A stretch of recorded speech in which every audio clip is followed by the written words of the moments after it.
So, when it comes to finding success in basketball in general, and especially in NBA 2K, this has got to be arguably one of, if not the most important tips or concepts per se that I can give you, regardless if you're running 5v5 or 3v3, Pro-Am or Rec Center, or you're just running against the CPU. Picking up this tip will not only make scoring easier for you in-game, but it will also make you better at reading the defense and figuring out who the open man is to help ensure you make the right play every possession down court, which in turn will lead to less frustrated randoms and less sell jobs on their parts. And overall, just more fun for everyone on your team at least. And the concept is a simple one, though people will naturally make it harder than it needs to be. Now, pretty much every time that you are looking to drive the ball, I can almost guarantee you there's always going to be two levels of defense that you need to get past. The first level and then the second level. And honestly, it doesn't matter where on the court you are starting your drive from, this concept is still going to hold true. Whether you start out in one of the wings, over in the corner, or at the top of the key.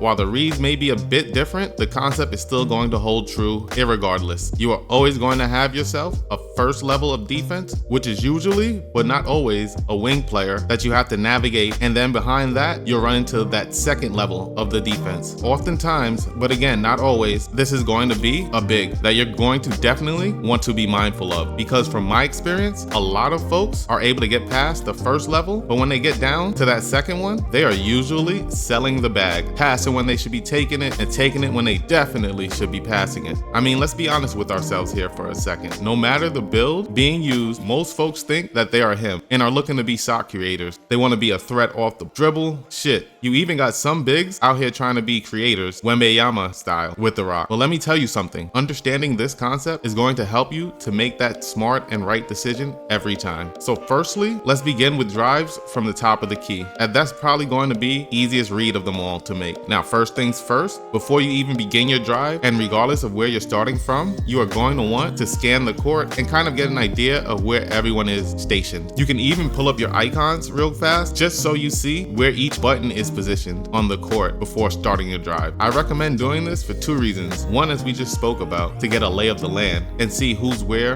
and get an idea of where the help is going to be coming from, i.e. identifying the big, and or see if someone is cheating over to early help. And then the second reason is you're giving your teammates a bit of time to run around aimlessly and hopefully eventually settle down somewhere so that you can get to work. Once you're done with your pre-action court assessment, now it's time to get into the actual action itself. Now, right as or before you start your drive, you're going to want to locate that first level of defense. This one is going to be pretty easy to tell if he's going to be helping or not, as he, the wing defender, will oftentimes pinch down early or know soon it looks like you're about to drive paint. Once you've ensured that no help is coming from that first level, it's time to snap your eyes to that big or whoever else is occupying the second level, as this right here is where the help is going to come from most of the time. If neither one of them commit to the help, well then now all you gotta do is take it to the rack and finish. And truth be told, a good portion of the reads, at least at the first level, can be done before you even start your drive, like we spoke about. Perhaps your teammate sitting wing has been lighting it up all game, and now his matchup is hugging him out by the hash.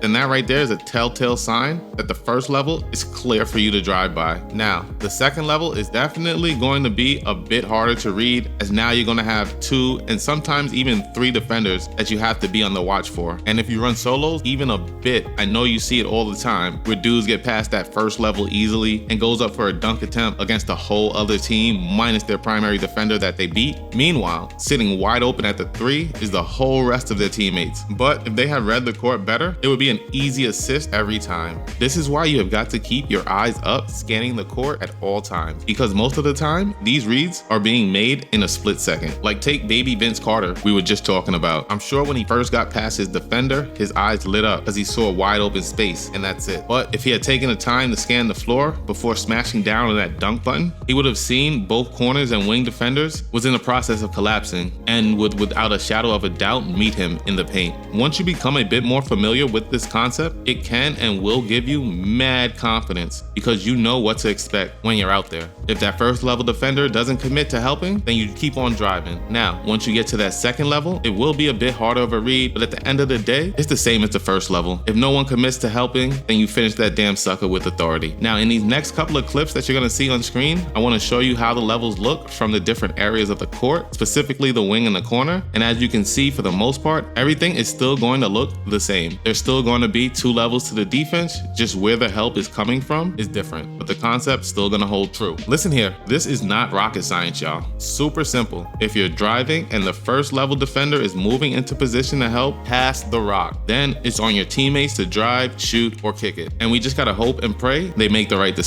Though most of the time, they won't, especially if it's solo rec that you're running. But hey, a guy can hope and dream, right? This also will be highly dependent on if the spacing is decent to good, because spacing is most certainly going to play a role here, as it always does. But if you and your teammates are properly spaced out and just not standing on top of each other, there's no way in hell that a wing defender is going to be able to effectively help and recover back to their mans. But again, it's on him to make the right read. And friendly tip, it's not always to shoot the rock. Depending on the closeout, perhaps the drive is open. But again, that's on your teammate to make that read. And I'll do a video on that at a later date. But till we meet up on them virtual courts, luck out. Peace.